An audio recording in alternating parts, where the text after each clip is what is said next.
Alright guys, Brian with VetteSource back with you again today at our off-site inventory location, where I'm going to take an opportunity to show you something that came up here on the radar last week.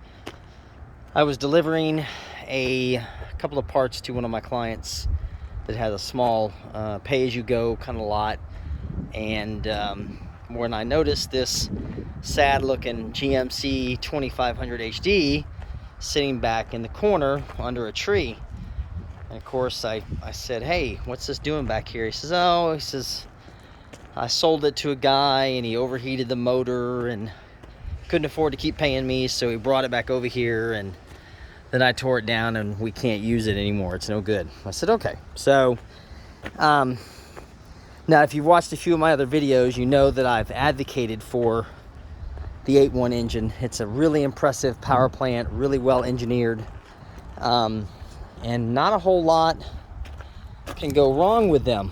Of course, this truck proves the point that every once in a while something will come through and it'll show you that yes, you can destroy even the best of equipment. Now, I am not one of those truck guys that doesn't like getting scratches in the bed of my truck, doesn't want to tear them up because I want to keep them. I mean, look, my truck there I've used for 20 years. It's been a good truck, but it has scratches and dents on it. That's what I use it for. This truck, now for those of you that don't know or not familiar, haven't watched me, been with me before, this truck was equipped from the factory. This is a GMC 2500 HD, which is essentially the same gross vehicle weight rating as, say, a 1-ton like this one here. That's a 2000 model, this is a 2001, and these trucks, incidentally, were only built about 6 months apart in the Flint, Michigan, or the Pontiac, Michigan plants. So these trucks were probably built by the same assembly line workers, I'd be willing to bet, just a different body style, because that's a classic. And then this one was the new body style. It came out in '99. So anyway, very few of these trucks came out with the 8.1 496 engine, and even more few of them came out as an extended cab with a short wheelbase engine or chassis on them. Most of them were crew cab dualies, because that was what needed the pulling power of the 496 engine. And as I've talked about in some of the other videos I've done on the series of us rebuilding that 2004 Yukon XL 3/4 ton, it's a very stout motor and it does not fail very often. In fact, GM went to great lengths with that engine as far as even making sure that it would not overheat. So if it detected an overheat or an over temperature, it would shut down some of the cylinders to keep it intact. Now, when I walked over and looked at this truck, the gentleman that this dealer had sold this truck to, kid you not, was using it as a scrapyard truck, running scrap to the scrapyard, which, okay, fine, it's 20 years old, it's kind of the point, but this truck just got abused, okay? It wasn't being used, it was being abused, okay? I don't even think he actually was ever able to even get a plate on this truck, but he just tore the heck out of this truck. And in the truck world, this is actually a pretty fairly desirable piece of equipment.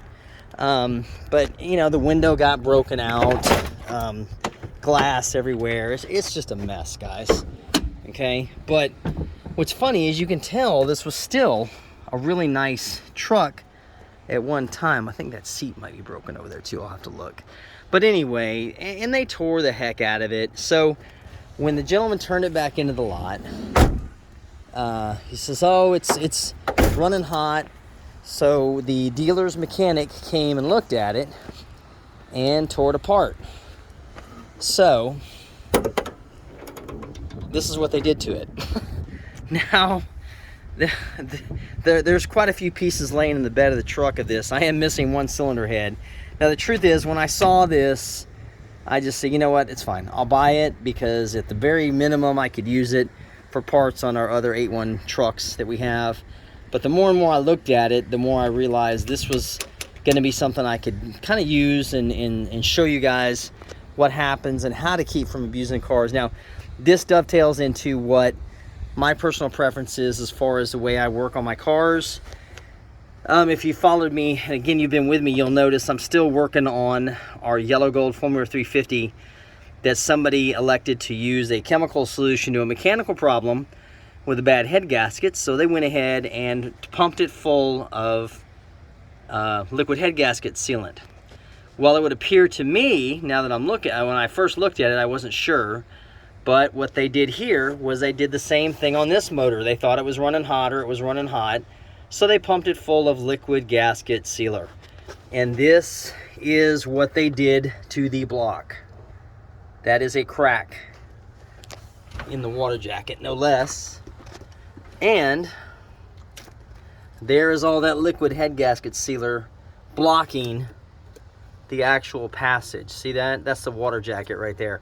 Not only is it cracked right there, it's also cracked for fun on this side, straight through the water jacket. Now let me tell you guys something, okay? 496s, big blocks, 454s, even the one in the truck back there, they don't run hot anymore. They just don't. They've designed them so they've got such an efficient cooling system on them, they very rarely run hot. If you're running hot, you're doing something wrong. Now, when I looked at this, I thought, wow, this is somebody who obviously wasn't familiar with the way these work, and they just kept pumping it full of head gasket sealant, thinking it was going to do the trick. And instead, what they did is they totally destroyed this engine. So I can't use that engine at all, right? I don't even know if I can salvage the pistons and crank, but we will see. Probably can salvage the heads. Well, at least the one cylinder head I got. But regardless, these things have a massive radiator in them. And of course, these are the transmission cooling lines here for that Allison transmission. And those are the cooling lines for the oil cooler that cools this block. They also, the big blocks, the 496s, have a huge radiator fan. This thing weighs quite a bit. I think the LS, I don't know if the LS has as big of a fan blade setup as this one, but this is big. This moves a lot of air.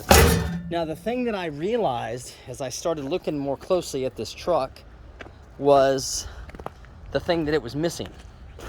And then it struck me is it's missing its actual bumper for a heavy-duty truck. There's supposed to be 2 holes in this bumper, one on either side here or close into here, to provide extra cooling for this heavy-duty motor. And of course, somebody at some time, this also came from the factory with a chrome grille. So at some point in time, this truck must have been wrecked or damaged or something, so they just slapped a regular front end back on it because it was cheaper than the HD version, and then moved it on down the road. And of course, the motor started to run hot. And then what he did was, his solution was to run liquid gasket sealant through it, and this is what we have left.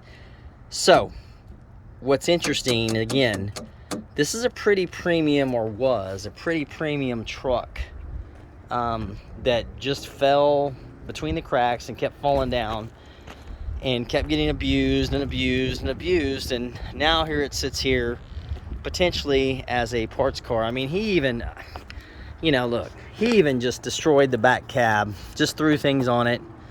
You know, the bed's no good. The bed's actually been worked on already. That's a nice Bondo in there. Tailgate's no good. But the truth is, this is what happens sometimes, even to great trucks. Now, I'm most likely, I'm going to look at my cost expenditures on this, but if I can do this cheaply enough, I will probably resurrect this truck, guys.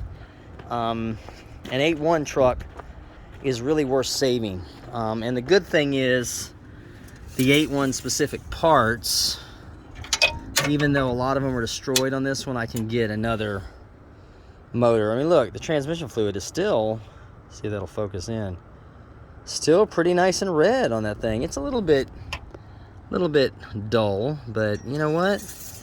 It's still okay. They've actually replaced the hydro boost on it, I can see over there. So somebody at one point was doing maintenance on this truck, but it's bewildering sometimes. You know, being in this end of the business, salvage, I see a lot of this stuff. Not a lot, but I see enough of it to make me shake my head. Simply because if you just halfway take care of a vehicle, it's going to last for quite a while. It's not going to have big problems, and these trucks were made to last. In fact, I've heard from a lot of you guys in the comments section regarding how many years you've been using your truck. So we know that they're worth holding on to. Of course, at the end of the day, saving yourself a payment, and that's always classy. Let's just stick a screwdriver in there so our glove box will stay shut. But anyway, thought I'd bring this and show it to you. It's an interesting vehicle. It is way on my back burner, guys.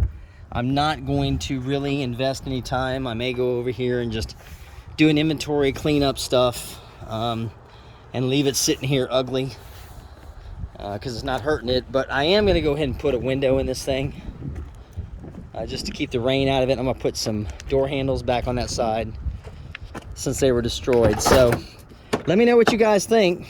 Other than a drivetrain, this is just a regular GMC 2500 HD, but I think these are good looking trucks, and luckily, that's a nice sheet metal screw.